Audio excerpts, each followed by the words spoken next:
नाज़रीन करام, आप देख रहे हैं सालार डिजिटल उर्दू पर आज का न्यूज़ बुलेटिन, जहां हम आपके लिए मुल्क और दुनिया की अहम और मुस्तनद खबरें पेश करेंगे। सियासत, समाज, मईशत, मज़हब और अवामी ज़िंदगी से जुड़ी ताज़ा पेशरफ्त के साथ अहम फैसले, नुमायाँ वाक़यात और वो सब कुछ जो आपको बाखबर रखता है। चलिए खबरों का आगाज़ करते हैं। वज़ीर आला मगरबी बंगाल ममता बनर्जी ने सुप्रीम कोर्ट ऑफ इंडिया में बज़ात खुद अपनी अर्ज़ी पर दलाइल दिए, जिसमें इलेक्शन कमीशन ऑफ इंडिया की स्पेशल इंटेंसिव रिवीजन के ख़िलाफ़ एतराज़ पेश किए गए। ये दरख्वास्त उन्होंने 28 जनवरी 2026 को दायर की थी और अदालत ने मामला 4 फरवरी 2026 को चीफ जस्टिस सूर्यकांत की बेंच के सामने सुना। बनर्जी ने मौक़िफ़ इख्तियार किया कि SIR का अमल शफ़ाफ़ और क़ानूनी नहीं है, जिससे लाखों वोटर्स के नाम बिला वजह हज़फ हो रहे हैं और बड़े पैमाने पर वोटर डिसएनफ्रेंचाइजेशन हो रहा है। उन्होंने कहा कि गलतियों जैसे लॉजिक डिस्क्रिपेंसी की फ़हरिस्त ऑनलाइन अपलोड नहीं की गई, जिससे मुतासरीन को जवाब देने का मौका तक नहीं मिला। उन्होंने अदालत से हिदायत तलब की कि आइंदा इंतखाबात मौजूदा इंतखाबी फ़हरिस्तों की बुनियाद पर हों। दलाइल के दौरान बनर्जी ने कहा कि बंगाल के नाम गलती से मुर्दा दिखाए गए हैं और ज़ुबान और बोली के फ़र्क की वजह से मसले मज़ीद बढ़ गए हैं। अदालत ने ECI को नोटिस जारी किया है और 10 फरवरी तक जवाब पेश करने को कहा है। मणिपुर में तकरीबन 1 साल बाद सदर राज का खात्मा हुआ है। बीजेपी के सीनियर रुकन असम्बली युमनम खेमचंद सिंह ने 4 फरवरी को इम्फाल में गवर्नर अजय कुमार भल्ला से मुलाकात करके बीजेपी की क़यादत में NDA हुकूमत बनाने का बाज़ाब्ता दावा पेश किया है। इससे एक दिन पहले उन्हें नई दिल्ली में बीजेपी मणिपुर लेजिस्लेचर पार्टी का मुत्तफ़िक़ा लीडर मुंतखब किया गया था, जिसमें मेटी, कोकीज़ो और नागा बरादरियों के अरकान शरीक थे। ये पेशरफ्त नस्ली कशीदगी के तवील दौर के बाद सियासी इस्तेहकाम की कोशिश है। इत्तलात के मुताबिक नई काबिना में इक़्तिदार की शराकत के तहत 2 नायब वज़ीर आला शामिल हो सकते हैं, जिनमें कोकीज़ो बरादरी से नेमचा किपजन और नागा बरादरी से लूसी देखो के नाम ज़ेरे गौर हैं।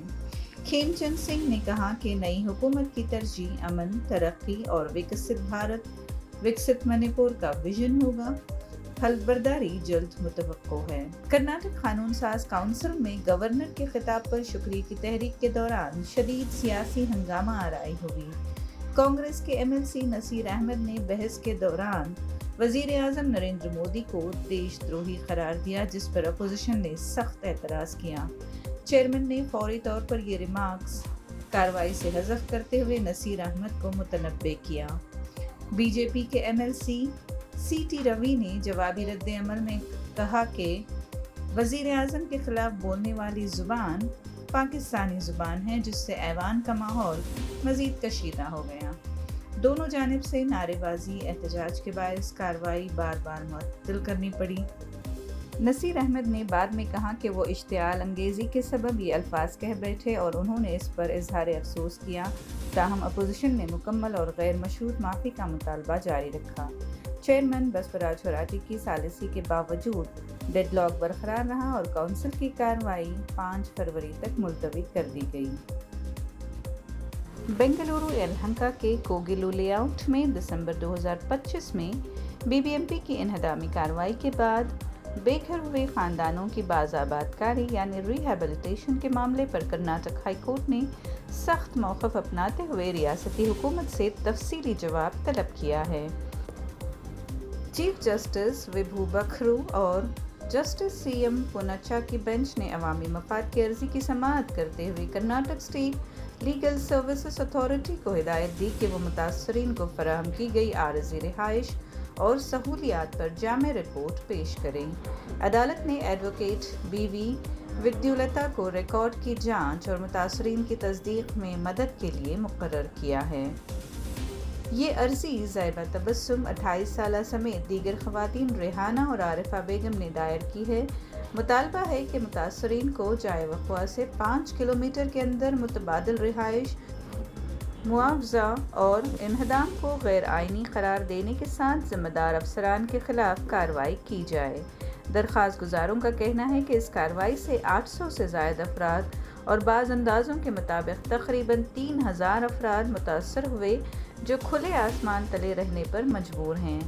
ریاستی حکومت نے عدالت کو بتایا کہ یہ زمین سرکاری ہے اور سابقہ لینڈ فل سائٹ ہونے کے باعث زہریلے فضلے اور آلودگی سے متاثر ہے، اس لیے وہاں رہائش انسانی صحت کے لیے خطرناک ہے۔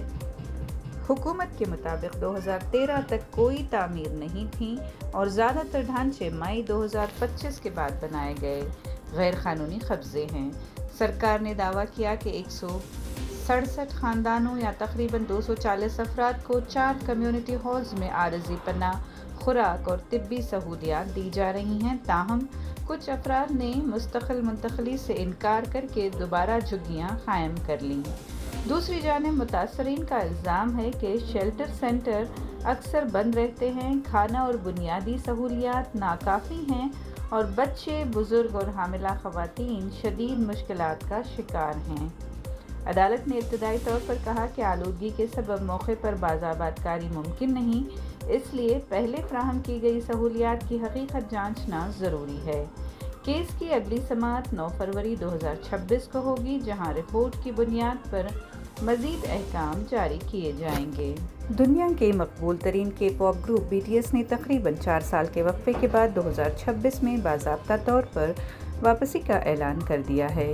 یہ وقفہ جنوبی کوریا میں لازمی فوجی سروس کے باعث تھا، جو تمام اراکین RM، جن، سوگا، جے-ہوپ، جمن، وی اور جنگکوک نے 2025 کے وسط تک مکمل کر لی۔ گروپ کی سرگرمیاں 2022 کے آخر سے معطل تھیں اور اب یہ ان کی مکمل گروپ کے طور پر شاندار کم بیک ہے۔ ہائیپ، بگ ہٹ میوزک اور نیٹ فلکس کا نیا اسٹوڈیو البم BTS کے مطابق مارچ کو ریلیز ہوگا، جو ان کا 5واں اسٹوڈیو البم ہے۔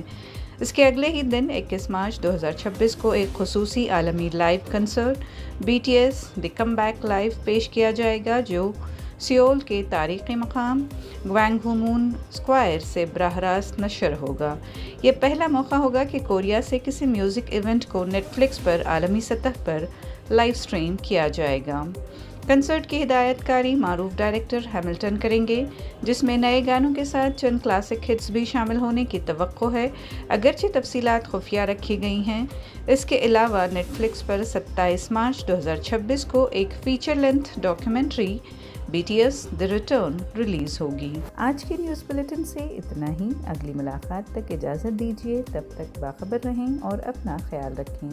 کامنٹ سیکشن میں ہمیں ضرور بتائیں کہ آپ کون سی نیوز سننا چاہتے ہیں۔ سالار ڈیجیٹل اردو کو سبسکرائب، لائک اور شیئر ضرور کریں۔